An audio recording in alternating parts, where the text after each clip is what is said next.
छत्रपती संभाजीनगर शहरामध्ये अतिक्रमण करणाऱ्यांनी दाम्पत्याला मारहाण केली। 5 महिन्याची गर्भवती होती, तिला देखील मारहाण केली, तिच्या पतीला मारहाण केली। त्यानंतर ज्यांनी अतिक्रमण केलंय त्यांच्या अतिक्रमणावर थेट आता महानगरपालिका अतिक्रमण हटाव मोहिमेनं थेट आता धडक कारवाई सुरू केलेली आहे। या ठिकाणी आपण पाहतोय, या ठिकाणी या दाम्पत्यांमध्ये जो काही काल राडा झालेला होता, त्या दाम्पत्याला मारहाण झालेली होती। त्यानंतर छत्रपती संभाजीनगरमध्ये या शहागंज परिसरामध्ये हे अतिक्रमण हटाव मोहीम सुरू केलेली आहे। काल जो काही वाद झालेला होता, या ठिकाणी आलेल्या दाम्पत्याला विक्रेत्यांकडून मारहाण झालेली होती आणि मात्र या ठिकाणी मोठ्या प्रमाणामध्ये या ठिकाणी हे संपूर्ण प्रकार जो होता तो पाहायला मिळालेला होता। आणि या ठिकाणी आपण पाहतो अतिक्रमण हटाव मोहीम जी सुरू झालेली आहे, तर थेट अतिक्रमण काढत असताना थेट त्या अधिकाऱ्यांना कर्मचाऱ्यांना दादागिरी केली जाते, एवढंच काहीतरी त्यांना धमकी दिल्या जाते, त्यांच्या अंगावर देखील जातानाचा प्रकार जो आहे आपण या ठिकाणी पाहतोय। तर दुसरीकडे ही जी काही संपूर्ण कारवाई आहे ती सुरू असताना या ठिकाणी जाणून घेऊयात, कारण या ठिकाणी नगरसेवक देखील आलेले आहेत।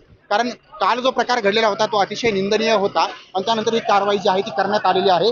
तर जाणून घेऊयात काय यांचं म्हणणं आहे, काय यांची भावना आहे। कारण आता काल कारवाई जी होती ती या ठिकाणी करण्यात आली होती आणि त्यानंतर काल घडलेल्या घटनेनंतर आता या ठिकाणी थेट धडक मोहीम जी आहे ती सुरू करण्यात आलेली आहे। आपण या ठिकाणी पाहता नगरसेवक आपल्यासोबत आहेत, काय सांगाल कालचा जो प्रकार पाडला त्यानंतर ते कारवाई या ठिकाणी करण्यात येते? 100% मी या मताचा आहे की महानगरपालिकाने आज जे कारवाई केली ते पूर्णपणे 100% खरी आहे। एक गर्भवती महिला 5 महिन्याच्या त्याचा गर्भवती होती, तिला त्याच्यावर अत्याचार झाला, जातीय शिवीगाळ झाली।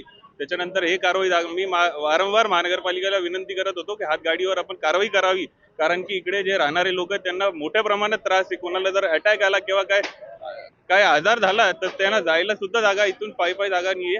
म्हणून आजची जे कारवाई होतीये हे अतिशय चांगल्या पद्धतीने आणि शिवसेना म्हणून आम्ही हे पूर्णपणे त्यांच्या सोबत आहे। बरं, काही ठिकाणी कारवाईला विरोधही होतोय, कारण काहींचं अतिक्रमण जे आहे तर ते हटवत असताना नुकसान होतं म्हणून ते विरोध करतायत।